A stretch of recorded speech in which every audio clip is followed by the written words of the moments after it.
कौन सी होती है? न्यायिक शक्ति, इसके अलावा कूटनीतिक शक्ति, इसके अलावा सैन्य शक्ति। तो ये शक्तियां राष्ट्रपति की हम इस प्रकार से बांट सकते हैं।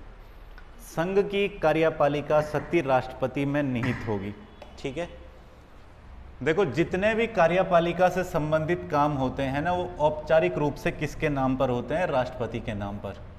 यानी संघ की सभी कार्यपालिका शक्तियां किसके पास होती हैं? राष्ट्रपति के पास।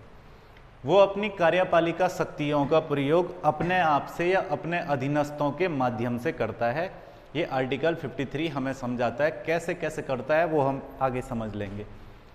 फिलहाल संघ की कार्यपालिका शक्ति राष्ट्रपति में होती हैं, ये कौन सा आर्टिकल कहता है? 53 कहता है। इतनी बात समझ लेनी जरूरी है। ठीक है भाई। एक आर्टिकल है जिसको हम लोग कहते हैं 74। कौन सा आर्टिकल? 74। हमारे संविधान में अनुच्छेद 74 राष्ट्रपति को एक और शक्ति देता है कि केंद्रीय मंत्री परिषद जो होगी वो राष्ट्रपति को सहायता और सलाह देने के लिए होगी। राष्ट्रपति को सहायता करने के लिए या सलाह देने के लिए केंद्रीय मंत्री परिषद का गठन किया जाता है। समझ गए बात को? और इसके जस्ट बाद बताया गया है आर्टिकल 75(1) में।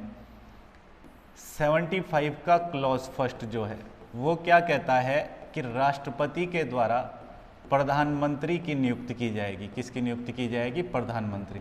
तो क्वेश्चन आया अगर पेपर में कि राष्ट्रपति किस किस की नियुक्ति करता है, तो उनमें से एक प्रधानमंत्री भी है। प्रधानमंत्री की नियुक्ति भी किसके द्वारा की जाती है? राष्ट्रपति के द्वारा की जाती है 75 के क्लॉज 1 में। अब तुमको ऐसे लग रहा होगा यार राष्ट्रपति प्रधानमंत्री की नियुक्ति करता है तो फिर मोदी जी इतना एफर्ट क्यों लगा रहे हैं, है ना? तो देखो राष्ट्रपति प्रधानमंत्री किस व्यक्ति को बनाता है, ये जो है ना वो राष्ट्रपति पर बहुत ज़्यादा निर्भर नहीं है। राष्ट्रपति हमारे देश में ना मतलब बहुत वैसी पावर नहीं है जो एक्चुअल में है। राष्ट्रपति केवल दिखाने के लिए है। उसके पास जो शक्तियां हैं वो शक्तियां वो मंत्री परिषद की सलाह पर प्रयोग करता है ना? राष्ट्रपति के पास कहने के लिए खूब सारी शक्तियां हैं। तो हमारे देश में राष्ट्रपति और राज्यपाल की कोई बहुत ज़्यादा भूमिका नहीं है। कुछ शक्तियां दी गई हैं पर वो दिखाने के लिए ज़्यादा हैं, वो बाहर बाहर है, अंदर अंदर देखेंगे तो एक्चुअल में है नहीं। तो प्रधानमंत्री का चुनाव किस आधार पर होता है? संसद में जिस व्यक्ति को बहुमत प्राप्त होगा, जिस दल को बहुमत प्राप्त होगा, उस दल में से किसी एक व्यक्ति को, जो लोकसभा में चुने गए सदस्य हैं उनमें से किसी एक व्यक्ति को रूलिंग पार्टी का हेड बनाएगा, जिसको हम प्रधानमंत्री कहते हैं। समझ रहे हो बात को? यानी प्रधानमंत्री ये जो मंत्री परिषद होती है, इस मंत्री परिषद का प्रमुख होता है और मंत्री परिषद के सदस्यों सहित प्रधानमंत्री की नियुक्ति करने का अधिकार किसको है? राष्ट्रपति को। ठीक है, तो प्रधानमंत्री कोई राष्ट्रपति अपनी मर्जी से नहीं चुनता है, उसी व्यक्ति को चुनता है जिसको संसद में बहुमत प्राप्त हो। जैसे बीजेपी को अगर सीटें ज़्यादा मिली हैं संसद में, तो भाई बीजेपी के व्यक्ति को ही राष्ट्रपति बनाया जाए, प्रधानमंत्री बनाया जाएगा, सॉरी, है ना? तो ये क्लियर हो गया होगा क्या क्या है। कार्यपालिका शक्ति की शुरुआत कहाँ से होती है? 53 से। 53 में क्या लिखा है? संघ की कार्यपालिका शक्ति किसके पास होगी? राष्ट्रपति के पास होगी। वो अपने अधीनस्थों के माध्यम से इन शक्तियों का प्रयोग करता रहेगा। क्लियर है इतना? बहुत दूर ना जाते हुए इसी में थोड़ा सा आगे बढ़ेंगे तो एक आर्टिकल है 78। 78 कहता है कि प्रधानमंत्री की ये जिम्मेदारी है कि कैबिनेट मंत्री कोई भी कार्य करें, यानी मंत्री परिषद जो भी कार्य करे। कौन कार्य करे? मंत्री परिषद। तो मंत्री परिषद के द्वारा किया गया यदि अगर कोई भी कार्य है तो उसकी जानकारी राष्ट्रपति तक कौन पहुंचाता है? उसकी जानकारी राष्ट्रपति तक पहुंचाने का दायित्व प्रधानमंत्री का। मंत्री परिषद मतलब रेल मंत्री, खेल मंत्री, जेल मंत्री, बहुत मंत्री हैं। समझ रहे हो बात को? डिपार्टमेंट है अलग अलग, गृह मंत्रालय है, रक्षा मंत्रालय है, सड़क परिवहन मंत्रालय है ना, मानव विकास मंत्रालय है। तो ये सब मंत्रालय जो हैं इनके एक एक प्रमुख नेता जो हैं उसे हम लोग उनके समूह को क्या कहते हैं? कैबिनेट मंत्री परिषद। और उस मंत्री परिषद के द्वारा किए गए किसी भी कार्य की जानकारी राष्ट्रपति तक पहुंचाने का दायित्व किसका होगा? प्रधानमंत्री का। ये कौन सा आर्टिकल कह रहा है? आर्टिकल 78। कोई दिक्कत तो नहीं है इसमें? ठीक है, आगे चलते हैं। एक चीज़ हम लोग आगे कॉन्स्टिट्यूशन में पढ़ेंगे वो है आर्टिकल 263। 263 में क्या है, तो 263 में इंटर स्टेट काउंसिल है। क्या चीज़ है? Inter state council. अब तुम कहोगे इंटर स्टेट काउंसिल सुना सुना सा तो लग रहा है, इसको अंतर्राज्यीय परिषद कहेंगे। क्या बोलेंगे? अंतर्राज्यीय परिषद। अंतर्राज्यीय परिषद क्या है? तो इसमें थोड़ा सा एक बात समझना, हमारे संविधान के अनुच्छेद 263 में अंतर्राज्यीय परिषद के गठन का प्रावधान किया गया है। यदि अगर पूछ लिया जाता है तो अंतर्राज्यीय परिषद किसके द्वारा गठित की जाती है, इंटर स्टेट काउंसिल, तो वो राष्ट्रपति के द्वारा गठित की जाती है। कौन से आर्टिकल के तहत? 263 के तहत। राष्ट्रपति के पास ये शक्ति होती है कि वो केंद्र या राज्य के मध्य या दो राज्यों के बीच में इंटर स्टेट काउंसिल का गठन करे। क्यों किया जाता है? तो केंद्र या राज्य के संबंधों को बढ़ावा देने के लिए या दो राज्यों के संबंधों को बढ़ावा देने के लिए अंतर्राज्यीय परिषद बनाया जा सकता है। जैसे बिहार और यूपी के बीच जो है संबंध है, वो संबंध अच्छे रहें, एक दूसरे से वो राज्य जो है वो परस्पर जुड़े रहें, इसके लिए इंटर स्टेट काउंसिल बनाई जा सकती है जहां जरूरत महसूस हो। और आगे संविधान में हम पढ़ेंगे ही, तो वो बनाता कौन है? राष्ट्रपति बनाता है, आर्टिकल 263 के तहत। इसके अलावा ये भी तुमको बहुत अच्छे से पता होगा कि जो यूटीज़ होते हैं, यूटीज़ का मतलब केंद्र शासित प्रदेश होते हैं, उन केंद्र शासित प्रदेशों का स्वतंत्र प्रभार जिस व्यक्ति के पास होता है या केंद्र शासित प्रदेश में जो व्यक्ति सबसे प्रमुख होता है वो होता है राष्ट्रपति। ठीक है, तो अगर तुमको पूछ लिया जाएगा कि केंद्र शासित प्रदेशों का प्रशासक कौन होता है, तो वो राष्ट्रपति होता है। राष्ट्रपति के अनुसार केंद्र शासित प्रदेशों का प्रशासन चलाया जाता है। हालांकि एक राष्ट्रपति हर केंद्र शासित प्रदेश में तो जा नहीं सकता। यूटीज़ तुम्हें पता है, अभी हमारे पास 8 यूटीज़ हैं, है ना। तो चाहे वो जम्मू कश्मीर हो, लद्दाख हो, या फिर हमारे और यूटी चंडीगढ़ वगैरह हो, है ना। तो इन यूटी का सब जगह का प्रशासक कौन है? राष्ट्रपति है। राष्ट्रपति उन सभी जगह का प्रमुख है, सभी केंद्र शासित प्रदेशों का प्रमुख है, परंतु वो स्वयं सभी जगह नहीं जा सकता, इसलिए वहाँ एक प्रशासक की नियुक्ति कर देता है। किसकी नियुक्ति कर देता है? प्रशासक। तो केंद्र शासित प्रदेशों का प्रशासन पूरे तरीके से किसके पास होता है? राष्ट्रपति के पास होता है। यूटी को पूरे तरीके से कौन मैनेज करता है? तो वो राष्ट्रपति करता है। वो अपने अनुसार वहाँ पर प्रशासक की भी नियुक्ति कर सकता है। इस मामले में राष्ट्रपति के पास शक्तियाँ वास्तविक तौर पर हैं। ठीक हो गया। इसके अलावा विधायी शक्तियों के अंतर्गत कोई बहुत ज़्यादा बात हम इसमें करेंगे नहीं, तो जैसे और भी कुछ शक्तियाँ हो सकती है, जैसे राष्ट्रपति जो है वो अनुसूचित जाति अनुसूचित जनजाति के लिए आयोग का गठन कर सकता है। अनुसूचित जाति आयोग, अनुसूचित जनजाति आयोग, SC ST आयोग का गठन कर सकता है। पिछड़े वर्ग के अधिकारों के लिए अन्य पिछड़ा वर्ग आयोग का गठन कर सकता है। हमारे संविधान में 334 का क्लॉज ए और 334 जो है ना वो संबंधित है अनुसूचित जाति आयोग और जनजाति आयोग से। ठीक है, तो आगे आगे पढ़ेंगे। फिलहाल हम इतना समझ लेते हैं कि इतनी शक्तियाँ किसके अंतर्गत गिनी जाएंगी? कार्यपालिका शक्तियों के अंदर। क्लियर है? कौन कौन कार्यपालिका शक्ति होगी? तो मंत्रिपरिषद राष्ट्रपति को क्या देगी? सहायता और सलाह। दूसरा, प्रधानमंत्री की नियुक्ति कौन करेगा? राष्ट्रपति। और प्रधानमंत्री की सलाह पर अन्य मंत्रिपरिषद के सदस्यों की भी नियुक्ति कौन करता है? राष्ट्रपति करता है। कौन सा आर्टिकल है? 75 का क्लॉज 1। प्रधानमंत्री मंत्रिपरिषद से संबंधित सभी जानकारियां किसको देगा? राष्ट्रपति को देगा।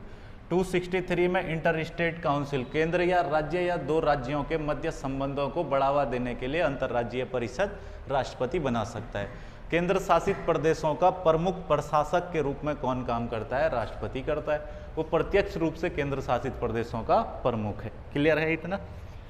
दूसरे प्रकार की शक्तियां यहां पर मैंने बताई। कौन सी शक्तियां हैं? विधायी शक्ति। तो थोड़ा सा हम विधायी शक्ति पर गौर करते हुए चलते हैं कि क्या क्या है विधायी शक्तियों के अंतर्गत। बेसिकली विधायी शक्तियों में काफ़ी कुछ है जो तुमको ध्यान रखना है और कुछ बातें बड़ी इंपॉर्टेंट भी हैं। वैसे काफ़ी चीज़ें तो पता होंगी, लेकिन अगर कुछ चीज़ें नहीं पता हैं तो थोड़ा ध्यान से समझने की कोशिश करना।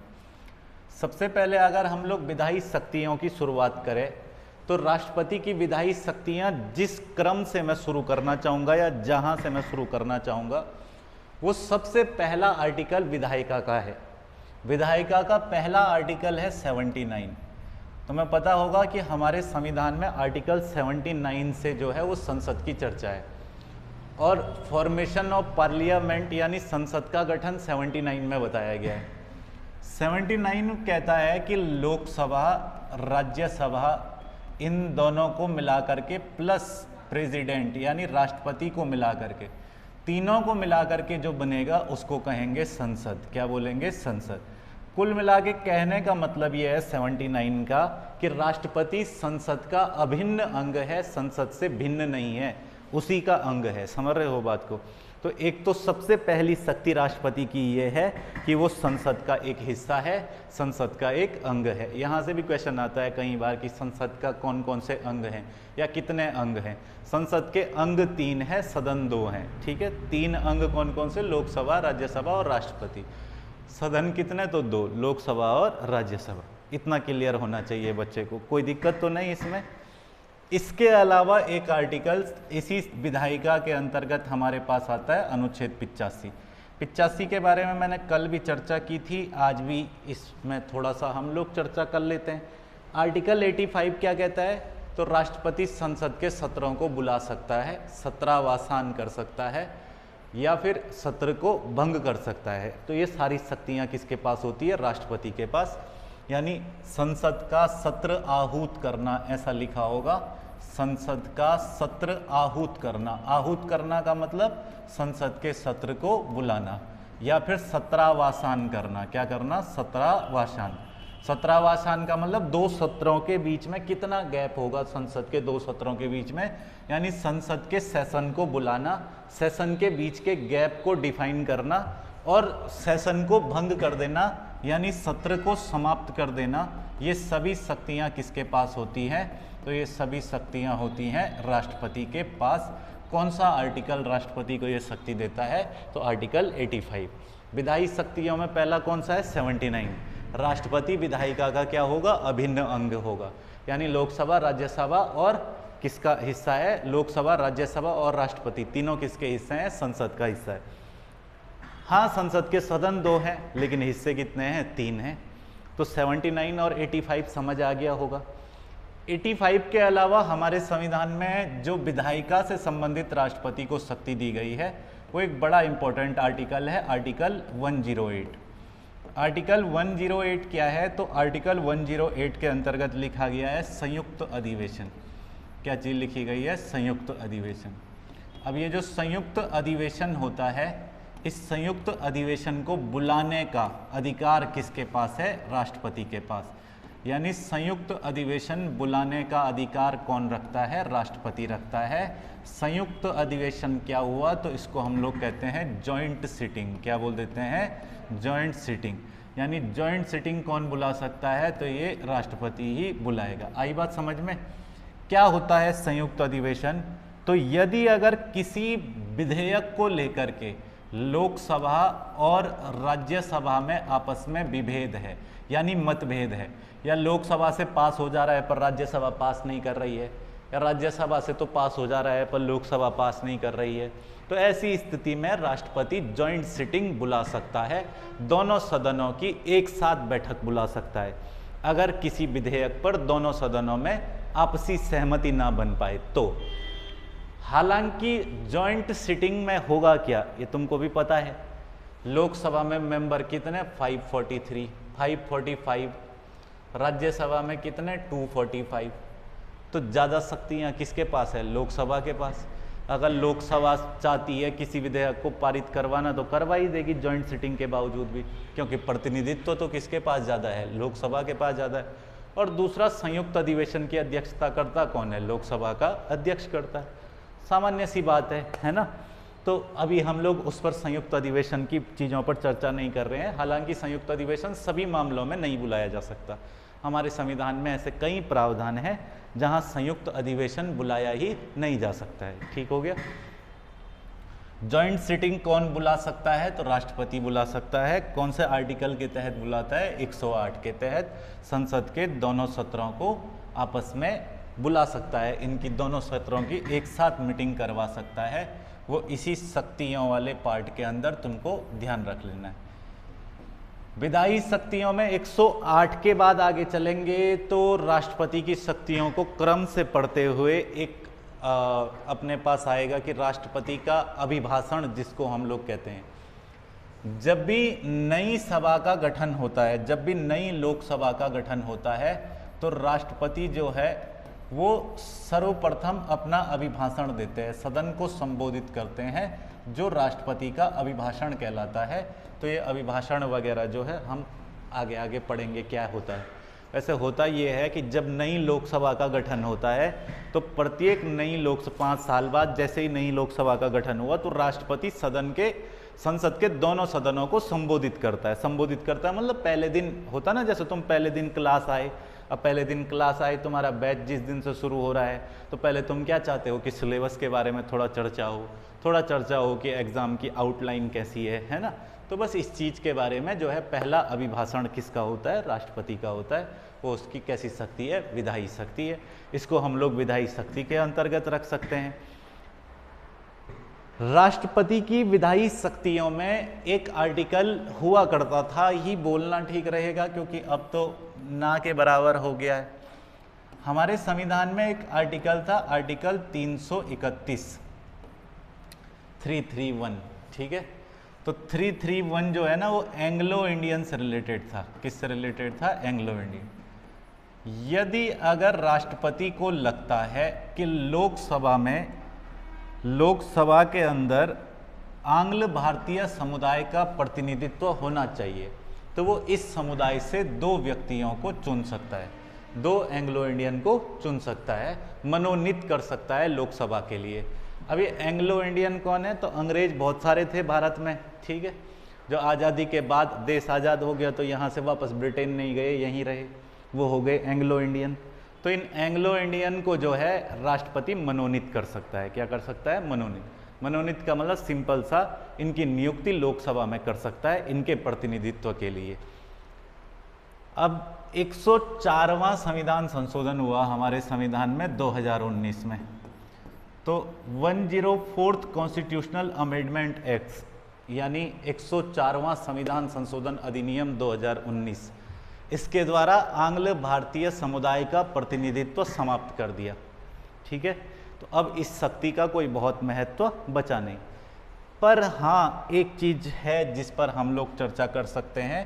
राज्यसभा के मामले में अगर हम इसी शक्ति को देखें तो एक आर्टिकल है, आर्टिकल 80, अनुच्छेद 80।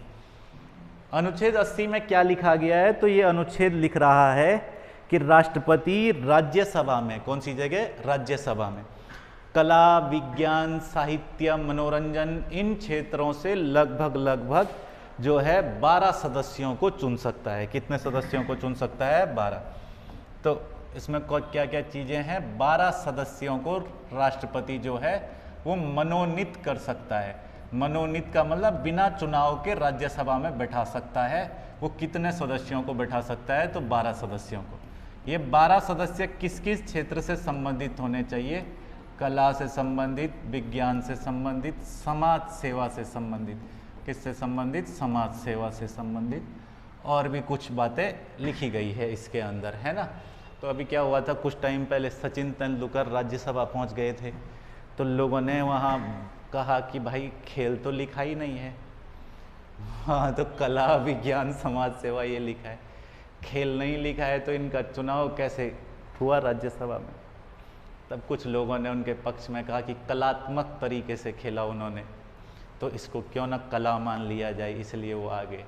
खैर जो भी है, आ गए वो राज्यसभा में, ऐसा हो गया, तो उनको मनोनीत किया गया। समझ गए बात को यहाँ पे? मतलब साहित्य वगैरह भी इसमें शामिल किया जाता है कि साहित्य के व्यक्ति को भी सम्मिलित कर लिया जाए राज्यसभा के अंतर्गत। तुमने देखा होगा कि खासकर इसी बात पे नाराज रहते हैं कुमार विश्वास जी। उनको साहित्य से जो है राज्यसभा में एंट्री लेने का बड़ा शौक था, वो किसी कारणवश हो नहीं पाया, ठीक है। तो ये सब चीज़ें देखने को हमको मिलती रहेगी। विधायी शक्तियों में सबसे पहली शक्ति मैंने यहाँ पे कौन सी बताई कि राष्ट्रपति संसद का अभिन्न अंग है, संसद से किसी तरीके से भी अलग नहीं है। यानी लोकसभा, राज्यसभा और राष्ट्रपति को मिला करके ही संसद बनती। आर्टिकल 85 के तहत वो संसद के सत्रों को बुला सकता है, 17वासान यानी 2 सत्रों के बीच का गैप डिसाइड कर सकता है, या फिर संसद के सत्र को भंग कर सकता है। आर्टिकल 108 क्या है? संयुक्त अधिवेशन राष्ट्रपति बुलाता है लोकसभा और राज्यसभा को मिला करके, ठीक है। कौन सा अनुच्छेद के तहत? 108 के तहत। राष्ट्रपति जो है वो अपना अभिभाषण देता है प्रत्येक नवीन गठित लोकसभा में सबसे पहले। 331 में ये था कि राष्ट्रपति एंग्लो इंडियन के 2 व्यक्तियों को लोकसभा में मनोनीत कर सकता है, लेकिन 104वां संविधान संशोधन 2019 के द्वारा इस प्रतिनिधित्व को कर दिया गया समाप्त, ठीक है ना, आगे नहीं बढ़ाया गया। आर्टिकल 80 क्या कहता है कि राज्यसभा में भी राष्ट्रपति कितने लोगों को चुन सकता है? लगभग 12 लोगों को चुन सकता है। उसका अधिकार है कि वो 12 व्यक्तियों को किस में चुन सकता है? राज्यसभा में चुन सकता है, ठीक है। चलिए आगे कुछ विधायी शक्तियां वगैरह अगर राष्ट्रपति की देखें तो राष्ट्रपति की 2 चीजें तुमको और इस विधायी शक्तियों के अंदर ध्यान रखनी है। देखो, एक तो संविधान में ना अनुच्छेद है, अनुच्छेद नंबर 3। एक अनुच्छेद है हमारे संविधान में अनुच्छेद नंबर 110 और एक अनुच्छेद है हमारे संविधान में अनुच्छेद नंबर 266, ठीक है। तो ये तीनों पॉपुलर अनुच्छेद हैं। पॉपुलर किस सेंस में? आर्टिकल 3 तो मैंने तुम्हें पढ़ाया ही है ना। 3 क्या कहता है? 3 क्या कहता है? नए राज्यों को शामिल करना तथा वर्तमान राज्यों की सीमाओं में कुछ परिवर्तन करने। तो ये तीनों वो बिंदु हैं जिन मामले में राष्ट्रपति से अनुमति पहले ही ले ली जाती है। संसद से विधेयक पारित करवाने के बाद राष्ट्रपति के पास केवल नाम मात्र के लिए भेजा जाता है, ठीक है। पूर्वानुमति जिस मामले पर राष्ट्रपति की ले ली जाती है, तो संसद में विधेयक आने से पहले, विधेयक प्रस्तुत करने से पहले कौन कौन से मामलों पर राष्ट्रपति की पूर्वानुमति ले ली जाती है? पूर्वानुमति मतलब संसद में पहले ही ले लिया जाए, है ना। हाँ, पूर्वानुमति ले ली जाए, संसद में पेश करने से पहले अनुमति ले ली जाए। समझ गए बात को? तो एक तो अनुच्छेद 3 के मामले में ले ली जाती है, जब किसी नए राज्य में नाम, सीमा, क्षेत्र में परिवर्तन करना हो तो पहले अनुमति ली जाती है राष्ट्रपति से, तब संसद में पेश किया जाता है। 110 में धन विधेयक है, इसमें भी राष्ट्रपति की पूर्वानुमति ले ली जाती है। 266 के अंतर्गत कंसोलिडेटेड फंड ऑफ इंडिया यानी भारत की संचित निधि का वर्णन है। संचित निधि से किए जाने वाले व्यय पर भी राष्ट्रपति की अनुमति जो है वो पहले ले ली जाती है, ठीक है। एक चीज मैं यहाँ जो मेंशन करना चाहूँगा वो ये ध्यान रखना कि यदि राज्य विधायिका के द्वारा, किसके द्वारा? राज्य विधायिका। यदि राज्य विधायिका के द्वारा कोई विधेयक, राज्य की विधायिका के द्वारा कोई विधेयक जो है वो पारित किया जाता है, क्या किया जाता है? पारित। और वो विधेयक पर जो है राज्यपाल राष्ट्रपति के विचार के लिए सुरक्षित रख देता है कभी, क्योंकि राज्य की विधायिका से पारित होगा तो किसके पास आएगा? राज्यपाल के पास। परंतु राज्यपाल उसको कभी कभी विचार के लिए भेज सकता है, किसके पास? राष्ट्रपति महोदय के पास। यहाँ तुम्हें कुछ बातें बहुत अच्छे तरीके से ध्यान रखनी है, ध्यान से मेरी बात को सुनो अच्छे तरीके से। माना विधायिका से, किसी राज्य की विधायिका से अगर कोई विधेयक पारित होकर के आया, ठीक है, और वो विधेयक राज्यपाल के पास आएगा साइन होने के लिए। जैसे लोकसभा से कोई विधेयक पास होता है, कोई कानून बनने के लिए कोई विधेयक पास होता है, तो वो विधेयक लोकसभा से पास होने के बाद कहाँ जाता है? राज्यसभा में। और राज्यसभा के बाद किसके पास आता है? प्रेसिडेंट के पास, यानी राष्ट्रपति के पास। राज्यों में, ये तो हुआ केंद्र सरकार की बात, राज्यों में कहाँ आएगा? विधानसभा में आएगा। और अगर उस राज्य में विधान परिषद है तो विधानसभा के बाद कहाँ जाएगा? विधान परिषद में जाएगा। विधान परिषद के बाद कहाँ जाएगा? गवर्नर के पास, यानी राज्यपाल के पास जाएगा। अब विधानसभा से, किसी राज्य की विधानसभा से विधेयक पारित हुआ, वो विधान परिषद से भी पास हुआ और गवर्नर के पास गया। गवर्नर इस विधेयक पर राय चाहता है राष्ट्रपति की, तो वो इस पर राष्ट्रपति की राय ले सकता है।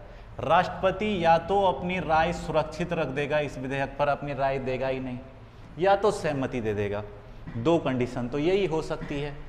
तीसरी एक कंडीशन होगी कि राष्ट्रपति इस विधेयक को लौटा दे राज्यपाल को कि इसे पुनर्विचार के लिए लौटाओ, मतलब दोबारा इस पर चर्चा करके इस विधेयक को लौटाओ, पुनर्विचार करो इस पर। तो अगर मान करके चलो कि राज्य विधायिका का कोई विधेयक राष्ट्रपति ने पुनर्विचार के लिए लौटा दिया विधानसभा को, तो जब विधानसभा विधान परिषद वापस चर्चा होगी, वापस राज्यपाल इसे राष्ट्रपति के पास भेजेगा, राष्ट्रपति तब भी बाध्यकारी नहीं है साइन करने के लिए, तब भी बाध्यकारी साइन करने के लिए नहीं है, यदि विधेयक पुनर्विचार के बाद भी आया हो। कहां से? राज्य की विधायिका से। परंतु यदि कोई विधेयक लोकसभा में पारित हुआ, फिर उसके बाद राज्यसभा में पास हुआ और फिर राष्ट्रपति के पास आया साइन करने के लिए, तो राष्ट्रपति इसको पुनर्विचार के लिए लौटा सकता है, जिसको निलंबनकारी वीटो कहते हैं, सस्पेंसिव वीटो कहते हैं, आगे पढ़ेंगे हम। तो इसको पुनर्विचार के लिए लौटा सकता है लोकसभा को। यदि लोकसभा राज्यसभा ने इस पर पुनर्विचार कर लिया, तो पुनर्विचार के बाद जब ये वापस दूसरी बार राष्ट्रपति के पास आएगा, तब राष्ट्रपति साइन करने के लिए बाध्यकारी है, उसे साइन करना ही पड़ेगा। परंतु राज्य विधायिका के विषय में राष्ट्रपति किसी प्रकार से बाध्यकारी नहीं है। समझ रहे हो बात को? पुनर्विचार के विधेयक पर भी बाध्यकारी नहीं है। इस कॉन्सेप्ट से क्वेश्चन आता है, आता है, आता है, ठीक है? इसलिए याद रखना है, रखना है, रखना है। 3 बार बोला है अब, इसलिए ध्यान रख लेना। कोई दिक्कत तो नहीं किसी को इसमें? ठीक है। विधायी शक्तियों के बाद राष्ट्रपति की विधायी शक्तियों के अंतर्गत ही हमारे पास शक्ति आती है, जिसको हम लोग कहते हैं वीटो पावर। कौन सी power? Veto power. Veto power. राष्ट्रपति के पास कौन सी शक्ति होती है? वीटो की शक्ति होती है। वीटो कितने प्रकार का है? वीटो कितने प्रकार का है? 3 प्रकार का वीटो है। एक वीटो है अत्यांतिक वीटो। अत्यांतिक वीटो। अच्छा, वीटो एक लैटिन भाषा का शब्द है जिसका मतलब है रोकना, ठीक है ना? अत्यांतिक वीटो को मैं लिख सकता हूँ एब्सोल्यूट वीटो।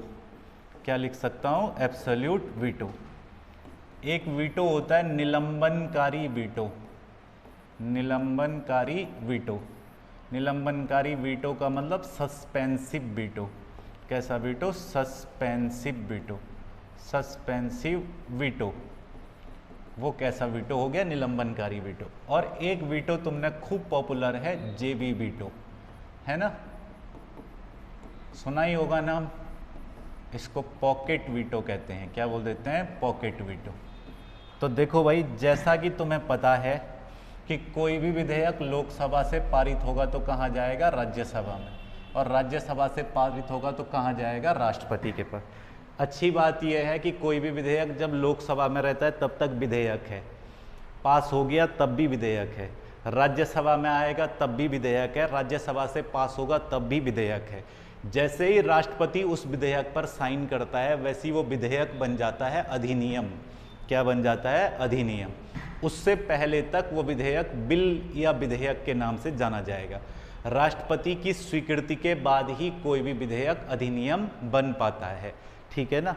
तो अब अगर राष्ट्रपति के पास कोई भी विधेयक आता है तो राष्ट्रपति को उस विधेयक को रोकने के लिए 3 प्रकार की वीटो पावर हैं, जिन वीटो पावर में सबसे पहला अत्यांतिक वीटो, दूसरा है निलंबनकारी वीटो और तीसरा है जेबी वीटो।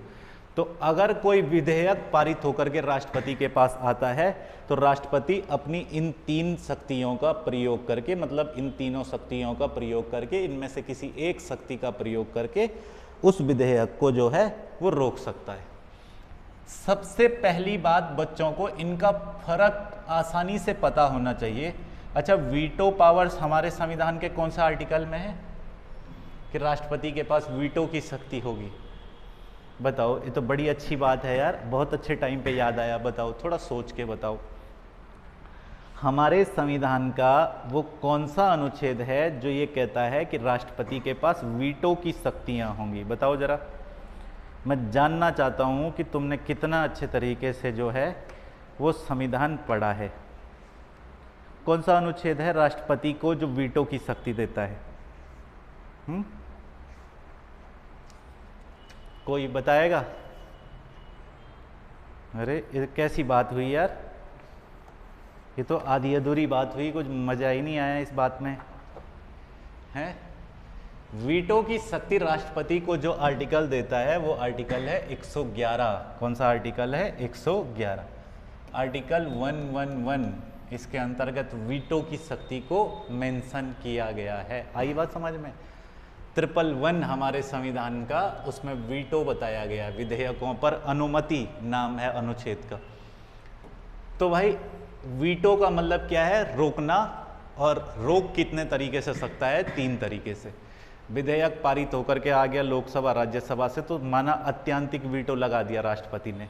तो जैसे ही राष्ट्रपति के पास आएगा तो राष्ट्रपति महोदय ने अपनी राय इस मामले में सुरक्षित रखी, न तो पारित किया और न कुछ कहा, इस मामले में अपनी राय को क्या रखा? सुरक्षित रखा।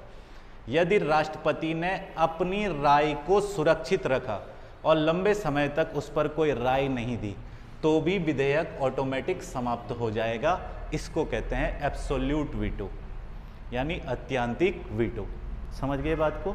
विधेयक राष्ट्रपति के पास आया, राष्ट्रपति ने उस पर अपनी राय सुरक्षित रख ली, राय सुरक्षित रखने के कारण विधेयक समाप्त हो गया। अच्छा, इसमें और इसमें बच्चा बड़ा कंफ्यूज हो जाता है, ध्यान से सुनना। राष्ट्रपति ने उस पर अपनी राय नहीं दी, राय सुरक्षित रख ली, इसको हम लोग क्या बोलेंगे? Absolute veto. समझ गए बात को?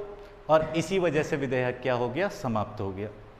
दूसरा वीटो है निलंबनकारी वीटो या सस्पेंसिव वीटो। कैसा वीटो? Suspensive veto. माना वह विधेयक राष्ट्रपति ने जब पढ़ा तो उसमें कुछ कमी लगी और लौटा दिया पुनर्विचार के लिए। किसके लिए लौटा दिया? पुनर्विचार। हालांकि राष्ट्रपति सब विधेयकों को पुनर्विचार के लिए नहीं लौटा सकता है, खासकर उनको जिस पर राष्ट्रपति की पहले ही सहमति ले ली जाती है, 3, 110 या 266 का नहीं लौटा सकता है पुनर्विचार के लिए। समझ गए बात को?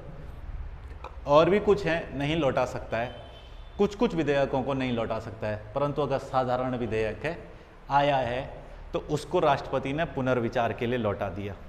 अब क्या होगा? अब संसद पुनर्विचार करेगी इस पर, है ना।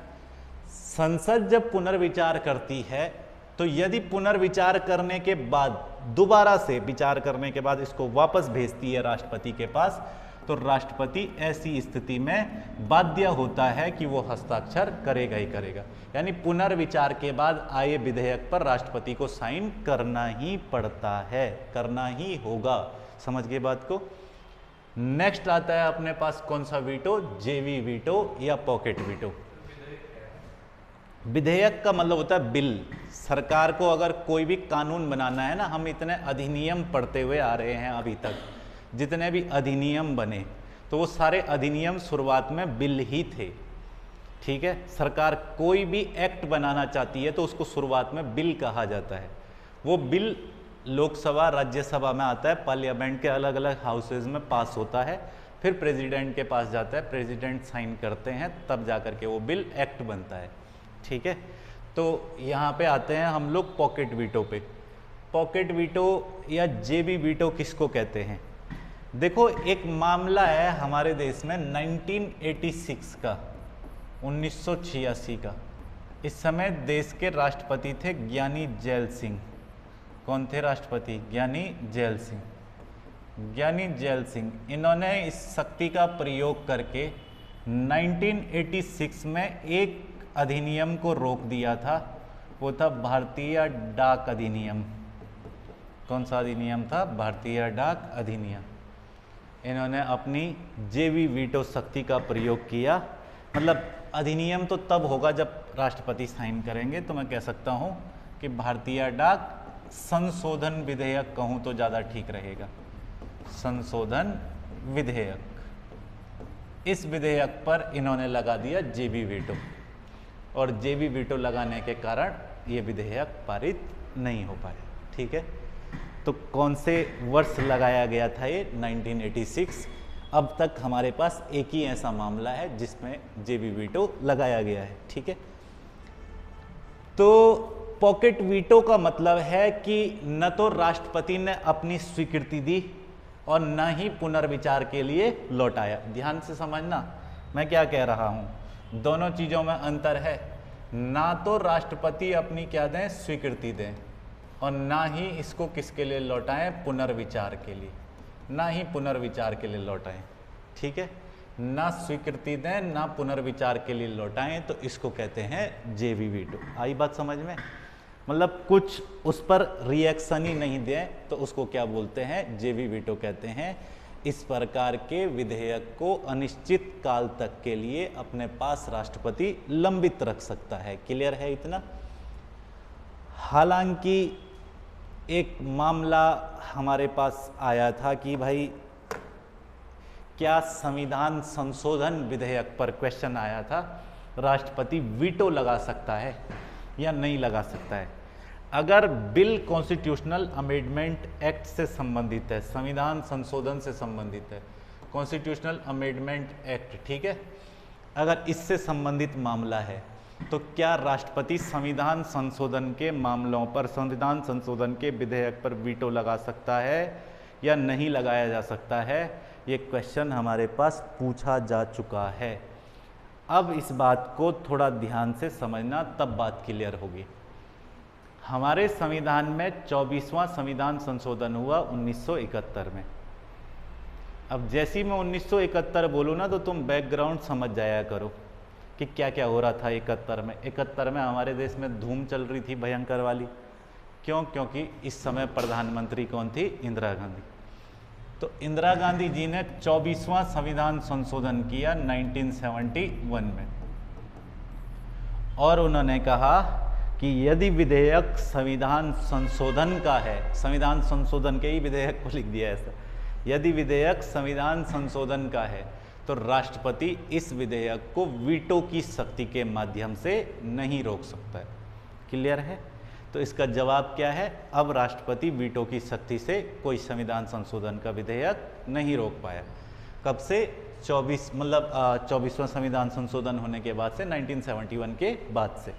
जबकि पहले ऐसी व्यवस्था नहीं थी। पहले राष्ट्रपति वीटो तो वीटो है, विधेयक तो विधेयक है, रोक सकता था। पर अब संविधान संशोधन विधेयक पर राष्ट्रपति बाध्यकारी है साइन करने के लिए। तो ये 3 प्रकार के वीटो होते हैं। बात समझ आई?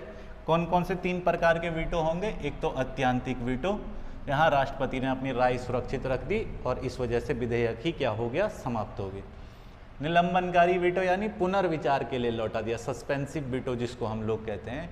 अगर पुनर्विचार के बाद विधेयक दोबारा आया तो राष्ट्रपति साइन करने के लिए बाध्य होगा, साइन करना ही होगा। आई बात समझ में? जेवी वीटो का विधेयक अब तक एक ही बार रोका गया है, वो ज्ञानी जैल सिंह के द्वारा रोका गया था, भारतीय डाक संशोधन विधेयक 1986 में। क्लियर हो गया इतना? तो ये हो गए हमारे पास राष्ट्रपति की कौन सी शक्ति? वित्तीय शक्ति, विधायी शक्तियां। विधायी शक्तियों में एक और शक्ति राष्ट्रपति की आती है और वो शक्ति है अध्यादेश जारी करने की शक्ति। कौन सी शक्ति है? अध्यादेश जारी करने। राष्ट्रपति अध्यादेश जारी कर सकता है, करने की शक्ति। अच्छा ये बताओ, देश में कानून कौन बनाती है? संसद बनाती है, बनाती है ना? कानून बनाने का काम किसका है? संसद का। अध्यादेश जारी करने की शक्ति हमारे संविधान के अनुच्छेद 123 में दी गई है, 123 में दी गई है। आई बात समझ में? अध्यादेश को कहते हैं ऑर्डिनेंस। क्या बोलते हैं? ऑर्डिनेंस, ऑर्डिनेंस कहते हैं। बात समझ आ रही है? तो ऑर्डिनेंस जारी करने की शक्ति यानी अध्यादेश जारी करने की शक्ति। क्या कह रहा है अध्यादेश? तो समझो, यदि संसद का कोई सत्र ना चल रहा हो, ऐसा जरूरी तो नहीं ना हमेशा संसद का सत्र चल रहा हो, ये तो पॉसिबल ही नहीं है। संसद का सत्र कितने बार चलता है साल में? 3 बार, है ना? जिसको शीतकालीन सत्र कहते हैं, summer session, winter session, monsoon session. 3 तो सेशन चलते हैं। जरूरी तो है नहीं कि हर बार संसद का सत्र चल ही रहा होगा। अब मान करके चलो कि संसद का सत्र नहीं चल रहा है और ऐसी स्थिति में राष्ट्रपति, ऐसी स्थिति में देश में कोई कानून बनाना आवश्यक हो गया है। ठीक है? जब संसद का कोई सत्र ना चल रहा हो और किसी कानून को बनाना क्या है? आवश्यक हो गया हो, तो ऐसी स्थिति में राष्ट्रपति खुद ही कानून बना करके, खुद ही साइन करके पास कर देता है। उसको हम कहते हैं अध्यादेश। क्या बोलते हैं? अध्यादेश।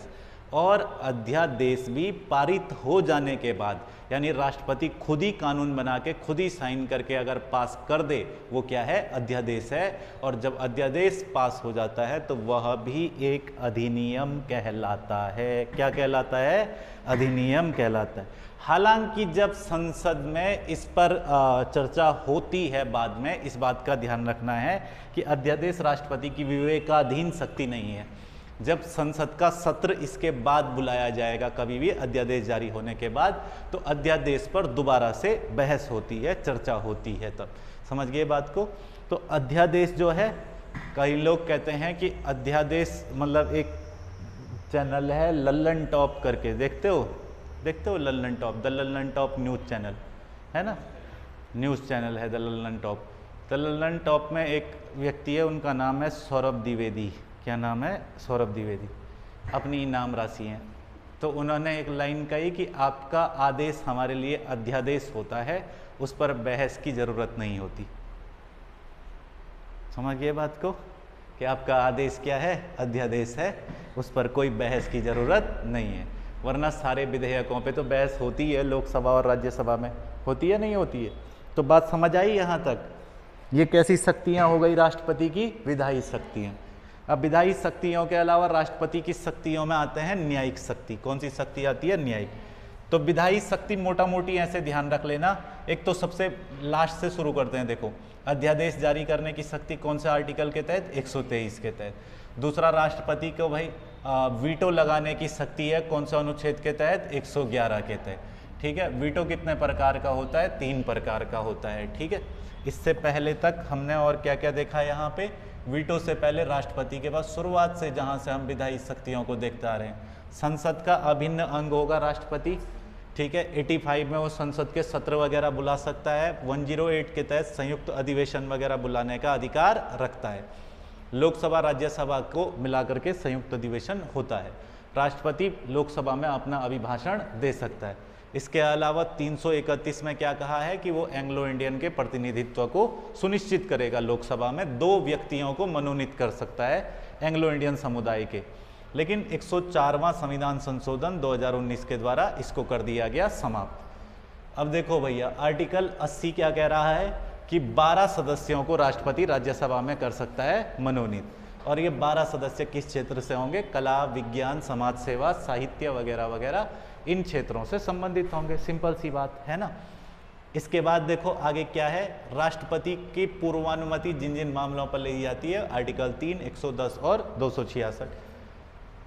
राज्य विधायिका का अगर कोई विधेयक राष्ट्रपति पुनर्विचार के लिए लौटा भी देता है तो वापस दोबारा पुनर्विचार के बाद आने पर भी राष्ट्रपति बाध्यकारी नहीं है उस पर साइन करने के लिए। ठीक है, वीटो पावर्स है राष्ट्रपति के पास। और इसके अलावा राष्ट्रपति के पास कौन सी शक्ति है, अध्यादेश जारी करने की शक्ति। राष्ट्रपति क्या कर सकता है, अध्यादेश वगैरह जारी कर सकता है। न्यायिक शक्तियां देखना शुरू करें भाई, कौन कौन सी न्यायिक शक्ति होती है राष्ट्रपति के पास। तो न्यायिक शक्तियां भी होती है कई प्रकार की। जिन न्यायिक शक्तियों में सबसे पहली शक्ति हमारे पास आती है आर्टिकल 124। क्या है 124 में भाई, देखो कितना सिंपल है। 52 से 78 तक जो है ना, वो चर्चा है कार्यपालिका की। इसलिए राष्ट्रपति और उपराष्ट्रपति का विवरण मिलेगा तुमको 52 से 78 तक। मंत्री परिषद का विवरण मिलेगा, वो सब 78 तक चलता है। 79 आर्टिकल जैसी आता है तो विधायिका की चर्चा शुरू हो जाती है। 79 के बाद से विधायिका चलती है 123 तक। कहाँ तक चलती है, 122 तक। ठीक है ना। 123 में क्या है, सुप्रीम कोर्ट का गठन। ठीक है, 124 में सॉरी, सुप्रीम कोर्ट का गठन। क्या चीज़ आ जाता है कि सुप्रीम कोर्ट का गठन कौन सा आर्टिकल में है, 124। और 124 के अंदर ना एक चीज़ कही गई है कि जो सर्वोच्च न्यायालय के न्यायाधीश हैं, सुप्रीम कोर्ट के जो जजेज हैं, उनकी नियुक्ति कौन करता है, राष्ट्रपति करता है। इसी के अंतर्गत करता है। और एक बात मिला के कहूँ तो 124 के तहत सुप्रीम कोर्ट के और 217 के तहत हाई कोर्ट के जजेस की नियुक्ति कौन करता है, तो इन दोनों के जजेस की नियुक्ति करता है राष्ट्रपति। ये उसकी एक कैसी शक्ति है, न्यायिक शक्ति है। समझ गए बात को। इसके अलावा राष्ट्रपति की न्यायिक शक्तियों में जैसा मैंने कल चर्चा भी की थी कि भाई एक शक्ति जो है वो कौन सी है न्यायिक शक्तियों में? तो राष्ट्रपति की न्यायिक शक्तियों में एक शक्ति है 143, आर्टिकल 143, ठीक है ना। क्या है इसके अंतर्गत? राष्ट्रपति सुप्रीम कोर्ट से सलाह या परामर्श ले सकता है। सलाह या क्या ले सकता है? परामर्श ले सकता है, कंसल्ट या कॉन्फ्रेंस कर सकता है। वो कौन सा आर्टिकल कह रहा है? 143, 143। सुप्रीम कोर्ट से सलाह या परामर्श ले सकता है किस मामले में? यदि राष्ट्रपति संविधान की व्याख्या समझने में या कहीं पर संवैधानिक कार्य में फंस जाए तो वहां पर वो सुप्रीम कोर्ट से उसकी व्याख्या पूछ सकता है। इस मामले में एक बात ध्यान रखनी है कि ना तो सुप्रीम कोर्ट सलाह देने के लिए बाध्यकारी है, ना राष्ट्रपति सलाह मानने के लिए बाध्यकारी है। यानी सुप्रीम कोर्ट की मर्जी होगी तो सलाह देगा और नहीं होगी तो नहीं देगा। राष्ट्रपति को यदि सुप्रीम कोर्ट ने सलाह दे भी दी तो राष्ट्रपति भी बाध्यकारी नहीं है, चाहेगा तो मानेगा और नहीं मर्जी होगी तो नहीं मानेगा, बात खत्म है ना। तो किस में दिया गया है? 143 में। अच्छा, 143 का प्रयोग कब किया गया था राष्ट्रपति के चुनाव में? कल बताया था मैंने, 1974 में। किसके समय पे? फखरुद्दीन अली अहमद के समय पे किया गया था। राष्ट्रपति के चुनाव से संबंधित सलाह लेने के लिए किसने किया था? वीवी गिरी साहब ने किया था। क्या पूछा था उन्होंने सुप्रीम कोर्ट से? ये पूछा था कि गुजरात की विधानसभा भंग है और क्या ऐसी स्थिति में हम जो है वो राष्ट्रपति का चुनाव करवा सकते हैं, नहीं करवा सकते हैं? तो सुप्रीम कोर्ट ने कहा था करवा लो। इन्होंने माना उस सलाह को, समझ रहे हो बात को? तो यानी जो है सुप्रीम कोर्ट जनरली अगर सलाह देता है तो राष्ट्रपति मान ही लेता है, और ऐसा अगर ना भी मानेगा तो कोई जबरदस्ती वाली बात नहीं है, ठीक है ना।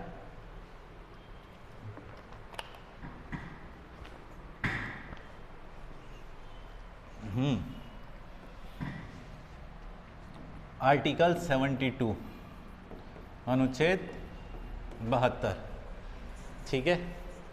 ये राष्ट्रपति की एक न्यायिक शक्ति है।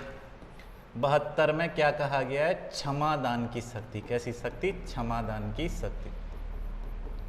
क्षमादान की शक्ति का मतलब क्या है? क्षमादान की शक्ति का मतलब राष्ट्रपति किसी की सजा को कम करवा सकता है या माफ करवा सकता है। इसमें कई सारी चीजें लिखी हुई हैं, सारी चीजें समझाने जरूरी है, समझा देते हैं। जैसे एक तो है क्षमा कर सकता है। क्षमा का मतलब क्या है? राष्ट्रपति किसी की सजा को क्या कर सकता है? क्षमा कर सकता है। क्षमा का मतलब मैं ये कह सकता हूं कि ये हुआ कि किसी दोषी को दिया गया दंड पूरे तरीके से राष्ट्रपति समाप्त कर सकता है, वो क्षमा है। समझ गए बात को? क्षमादान की शक्ति। दूसरा, इसके अंतर्गत एक चीज लिखी गई है जिसके लिए मैं हिंदी में ठीक शब्द प्रविलंबन, क्या लिखा गया है? प्रविलंबन। प्रविलंबन लिखा गया। प्रविलंबन का मतलब क्या हुआ? प्रविलंबन का मतलब हुआ कि भाई मृत्यु दंड जो है ना उसको अभी अस्थायी रूप से टाल दिया जाता है, तो उसको क्या कहेंगे? प्रविलंबन कहेंगे। ये राष्ट्रपति की क्षमादान की शक्ति का एक हिस्सा है। या फिर एक चीज होती है इसमें लघुकरण। क्या होता है? लघुकरण। लघुकरण का मतलब ये है कि सजा को कम कर देना। क्या कर देना? कम कर देना। यानी मतलब दंड की कठोरता जो है उसको क्या करना? कम करना। ये क्या कहलाता है? लघुकरण कहलाता है। इसके अलावा परिहार इसमें लिखा गया है, विराम इसमें लिखा गया है। तो इन कुल 4-5 तरीकों से राष्ट्रपति किसी की भी सजा को जो है, किसी की भी नहीं मतलब किसी की सजा को कम या माफ कर सकता है यदि आवश्यक समझे तो, ठीक है ना। इतनी बात समझ में आ गई। इसके अलावा न्यायिक शक्तियों के अंतर्गत क्या क्या चीज़ें हमको इसमें पढ़ने को मिली यहाँ पे? सबसे पहली शक्ति मैंने कौन सी बताई न्यायिक शक्तियों के अंतर्गत? सबसे पहली शक्ति न्यायिक शक्तियों में है कि वो सुप्रीम कोर्ट और हाई कोर्ट के जजेस की नियुक्ति करता है। राष्ट्रपति सुप्रीम कोर्ट के जज को कौन से आर्टिकल के द्वारा चुनता है? 124। CJI यानी चीफ जस्टिस ऑफ इंडिया का भी चुनाव कौन करता है? राष्ट्रपति करता है। अन्य न्यायाधीशों का भी चुनाव किसके द्वारा किया जाता है? राष्ट्रपति के द्वारा किया जाता है। हाई कोर्ट के जजेस की नियुक्ति भी कौन करता है? राष्ट्रपति ही करता है। क्लियर हो गया इतना? इसके अलावा आर्टिकल 143 के अलावा सुप्रीम कोर्ट से सलाह या परामर्श वगैरह ले सकता है। 72 के तहत वो क्षमादान की शक्तियां वगैरह भी रखता है। क्लियर हो गया इतना? अब इसके बाद हमारे पास जो शक्तियां आती हैं उन शक्तियों में हमारे पास जैसे एक तो शक्ति आती है राष्ट्रपति की वित्तीय शक्तियां। कौन सी शक्तियां आती है? वित्तीय। खत्म करवा दूं इसको या इतना बहुत है आज के लिए? खत्म ही करवा दूं, है ना? थोड़ा बहुत चीज़ें रह गई है इसमें, कंप्लीट करवा देते हैं इसको, ठीक है? फिर बार बार इस पर चर्चा नहीं करनी पड़ेगी। तो वित्तीय शक्तियां जो है ना वो कहाँ से शुरू होती हैं? 112 एक वित्तीय शक्ति है। 112 में क्या लिखा है? तो 112 में है बजट। अच्छा, एक बात का ध्यान रखना है, बजट शब्द हमारे संविधान में कहीं नहीं लिखा हुआ, ठीक है? हमारे संविधान में लिखा है वार्षिक वित्तीय विवरण, समझ गए? यानी राष्ट्रपति वित्त मंत्री को प्रत्येक वित्तीय वर्ष की शुरुआत में, और प्रत्येक वित्तीय वर्ष मतलब वित्त वर्ष हमारे यहाँ कब से कब तक शुरू होता है? 1 अप्रैल से लेकर के और 31 मार्च तक। अप्रैल में वित्तीय वर्ष शुरू हो जाता है और लगभग तुम देखोगे फरवरी में हमारा बजट पेश हो जाता है नहीं हो जाता है? फरवरी में हमारा बजट पेश किया जाता है। तो बजट पेश करने के लिए वित्त मंत्री को संसद के समक्ष बजट पेश करने के लिए कौन कहता है? राष्ट्रपति कहता है। कौन से आर्टिकल के द्वारा? 112 के। तो 112 के तहत राष्ट्रपति के पास ये शक्ति है कि वो वित्त मंत्री को संसद के समक्ष बजट पेश करने के लिए कहे। आई बात समझ में?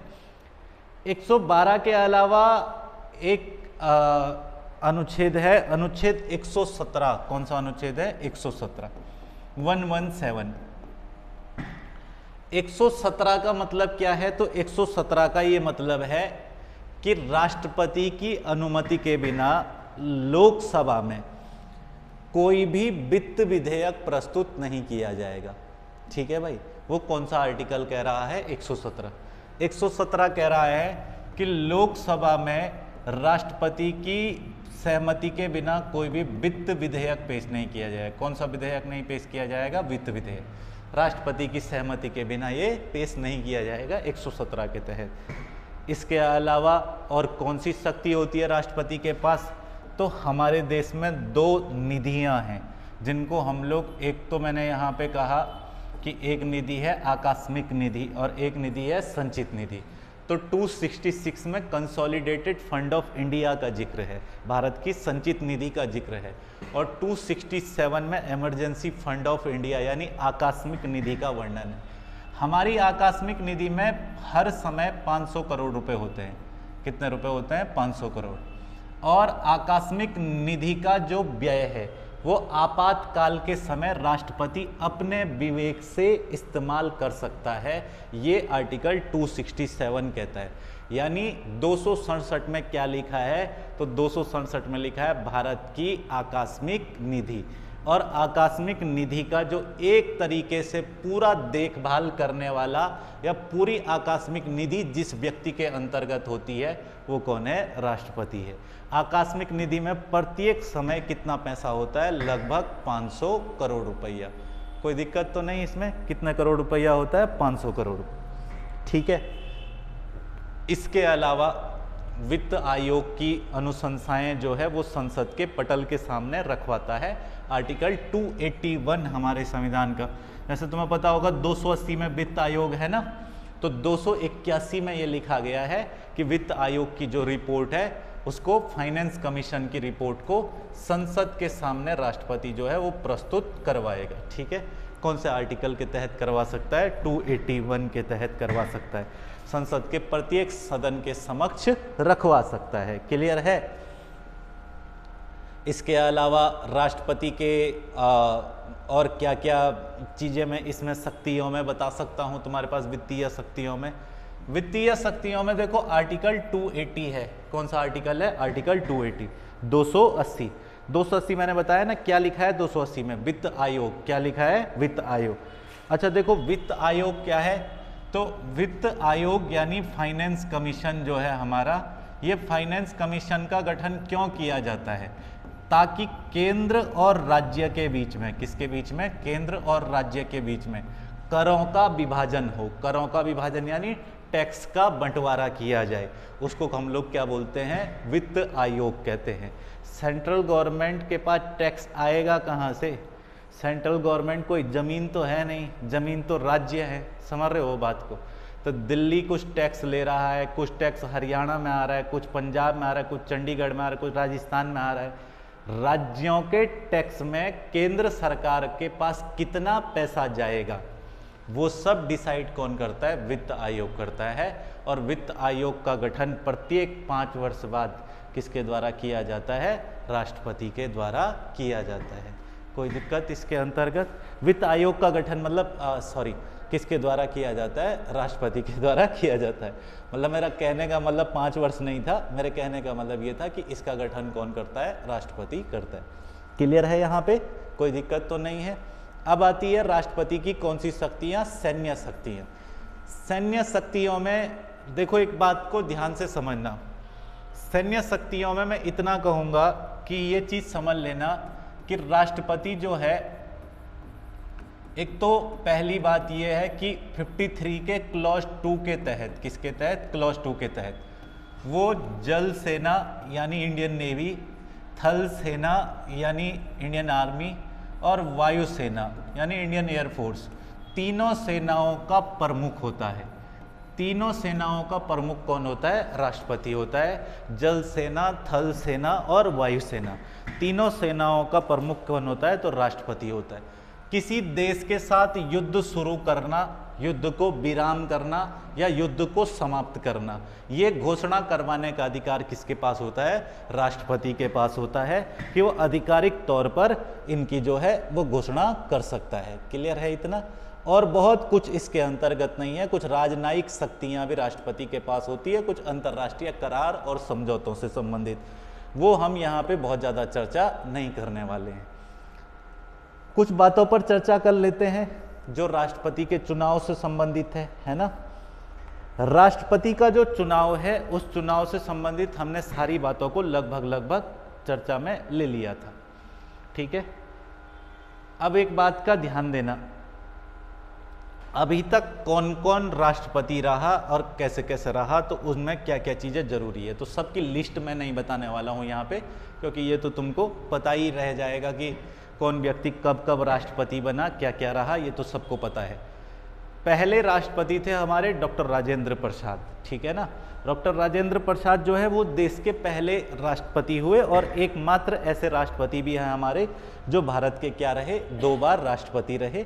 तो यानी मैं ये कह सकता हूँ कि मतलब संविधान जिस दिन से पूर्ण रूप से लागू हुआ, क्योंकि वो संविधान सभा के अध्यक्ष भी थे, और इसलिए मैं यहाँ तक का समय जब तक हमारी संसद ने काम करना शुरू किया, डॉक्टर राजेंद्र प्रसाद का तुमको थोड़ा सा एक बात का ध्यान रख लेना है कि इनका अगर तुमको कार्यकाल पूछ ले रहा है राष्ट्रपति के रूप में, तो तुमको बोलना है कि 26 जनवरी 1950 से लेकर के और जिस दिन हमारी संसद का गठन हुआ 13 मई 1952 तक, राष्ट्रपति 13 मई 1952 तक कह रहा हूँ मैं, 13 मई 1962 तक जो है 1952 में संसद का गठन हो गया था। उससे पहले संसद जो थी वो हमारी संविधान सभा ही थी, ठीक है।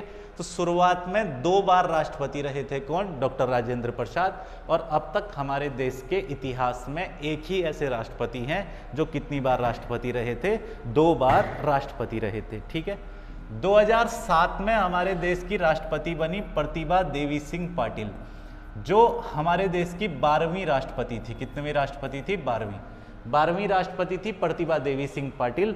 वो भारत की प्रथम महिला राष्ट्रपति है। ये तो 5वीं के बच्चे को भी पता रहता है, ठीक है भाई, इसमें किसी को कोई दिक्कत नहीं। 1969 में हमारे देश के राष्ट्रपति बने वीवी गिरी। कौन बने? वीवी गिरी। और वो किन कंडीशंस में राष्ट्रपति बने वो मैंने तुम्हें बताया था। इंदिरा गांधी ने अपना प्रत्याशी के रूप में उतारा उनको, वो जबकि कार्यवाहक राष्ट्रपति के रूप में काम कर भी रहे थे, तब भी इंदिरा गांधी ने उन्हें कार्यवाहक राष्ट्रपति के पद से इस्तीफा दिलवाया और वीवी गिरी साहब जो है वो चुनाव लड़े। वीवी गिरी साहब जब चुनाव लड़े तो ये पहली बार ऐसा चुनाव था जब दोहरे चरण की मतगणना हुई। द्वितीय चरण की मतगणना के अंतर्गत वीवी गिरी साहब जीते और इन्होंने पार्टी के उम्मीदवार, जो कांग्रेस पार्टी के उम्मीदवार थे नीलम संजीवा रेड्डी, उनको इस चुनाव में हराया, ठीक है भाई। 1967 में हमारे देश के राष्ट्रपति बने डॉक्टर जाकिर हुसैन साहब। कौन बने थे? डॉक्टर जाकिर हुसैन। डॉक्टर जाकिर हुसैन के बारे में ध्यान रखना है कि ये भारत के पहले मुस्लिम राष्ट्रपति थे, पर दुर्भाग्य से इन्हीं का निधन हो गया था 2 साल बाद। तो 69 में कौन बने? वीवी गिरी जो है वो राष्ट्रपति बन गए थे। अब 69 के बाद तुम्हें पता है 74 में इलेक्शन होंगे, तो 1974 में भारत के राष्ट्रपति कौन बने? फखरुद्दीन अली अहमद बने, परंतु इनका भी कार्यकाल के दौरान निधन हो गया। ठीक है, कार्यकाल के दौरान जब इनका निधन हुआ तो फिर उस समय पे मतलब एक हमारे उपराष्ट्रपति थे जिनका नाम था बीडी जत्ती। क्या नाम था? बीडी जत्ती। जत्ती साहब जो हैं वो इस समय कार्यवाहक राष्ट्रपति रहे। तब जाकर के अगले राष्ट्रपति के रूप में 1977 में आए थे कौन? नीलम संजीवा रेड्डी। ठीक है, तो यहाँ पर तक ध्यान रख लेना है कि 2007 में हमारे देश की 12वीं राष्ट्रपति प्रतिभा देवी सिंह पाटिल भारत की क्या है? पहली महिला राष्ट्रपति। अंतःकरण की आवाज पर 1969 में कौन जीते? वीवी गिरी जीते। जब अंतःकरण की आवाज मतलब इंदिरा गांधी ने कहा ना अपने मन की आवाज सुनो, तो मन की आवाज सुनने का नतीजा ये हुआ कि वीवी गिरी साहब चुनाव जीत गए और कांग्रेस पार्टी, रूलिंग पार्टी ने जिस उम्मीदवार को खड़ा किया था चुनाव में, वो रूलिंग पार्टी का उम्मीदवार हार गया। ऐसा पहली और तब शायद आखिरी बार हुआ होगा, क्योंकि अब तो ऐसा हो पाना बहुत असंभव सी बात है। 1967 में डॉक्टर जाकिर हुसैन साहब जो है वो राष्ट्रपति बने। 2 साल बाद वो चल दिए। भारत के प्रथम मुस्लिम राष्ट्रपति कौन हो जाएंगे? डॉक्टर जाकिर हुसैन। 74 में फखरुद्दीन अली अहमद राष्ट्रपति बने। 1977 में कौन राष्ट्रपति बने? नीलम संजीवा रेड्डी। और ध्यान रखना है कि भारत के इतिहास में निर्विरोध राष्ट्रपति बनने वाले, कैसे राष्ट्रपति बनने वाले? निर्विरोध राष्ट्रपति बनने वाले एक ही व्यक्ति हैं, वो कौन है? नीलम संजीवा रेड्डी 1977। क्लियर है इतना? इसके अलावा अब तक सबसे लंबी अवधि तक कौन राष्ट्रपति रहा? तो doctor Rajendra Prasad, no doubt, उसमें तो किसी को कोई संशय नहीं होगा। और अगर कार्यवाहक राष्ट्रपतियों को छोड़ दें तो सबसे कम समय के लिए डॉक्टर जाकिर हुसैन 1 साल और 11 महीने तक जो है वो लगभग 2 साल तक राष्ट्रपति रहे थे, सबसे कम समय के लिए, है ना। सबसे ज़्यादा और सबसे कम तुमको ध्यान रख लेना है, कौन रहा, कब कब रहा, कैसे कैसे रहा। ठीक है, अगर तुमको पूछ लिया जाएगा कि ऐसे न्यायाधीश जो सुप्रीम कोर्ट, मतलब ऐसे राष्ट्रपति जो सुप्रीम कोर्ट के मुख्य न्यायाधीश भी थे, तो वो थे एम हिदायतुल्ला, जिनके बारे में हमने पढ़ा था कि एम हिदायतुल्ला 1969 में जब वीवी गिरी साहब भी इस्तीफा दे देते हैं चुनाव लड़ने के लिए, तो वो कुछ समय के लिए कार्यवाहक राष्ट्रपति के रूप में रहे। लेकिन सुप्रीम कोर्ट का जज जो राष्ट्रपति बने वो कौन थे? एम हिदायतुल्ला थे। ठीक है, 1969 में ऐसा हुआ। इसके अलावा कौन कौन राष्ट्रपति ऐसे जिनका निधन उनके कार्यकाल के दौरान हुआ? तो फखरुद्दीन अली अहमद और डॉक्टर जाकिर हुसैन ऐसे हैं जिनका जो है निधन उनके कार्यकाल के दौरान ही हो गया। ठीक है भाई। इसके अलावा और कुछ जिस सरकारी भवन वगैरह से संबंधित या फिर कोई ऐसी बात जो राष्ट्रपति के चुनाव से संबंधित तुमको ध्यान रखनी हो, तो ऐसा कोई इसके अलावा बहुत ज़रूरी फैक्ट नहीं है।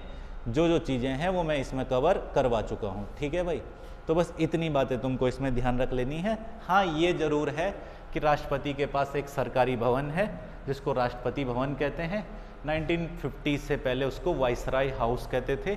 1950 के बाद वो राष्ट्रपति भवन हो गया और वो राष्ट्रपति भवन बनाने वाला व्यक्ति कौन था? एडविन लुटियंस था, जिसने दिल्ली की रायसीना पहाड़ी पर बनाया है राष्ट्रपति भवन। ठीक है, कोई दिक्कत तो नहीं, इतना ध्यान रख लेना है। फिलहाल राष्ट्रपति में कोई चीज़ छूट गई हो तो उसको हम लोग डिस्कस कर लेंगे। ठीक है भाई।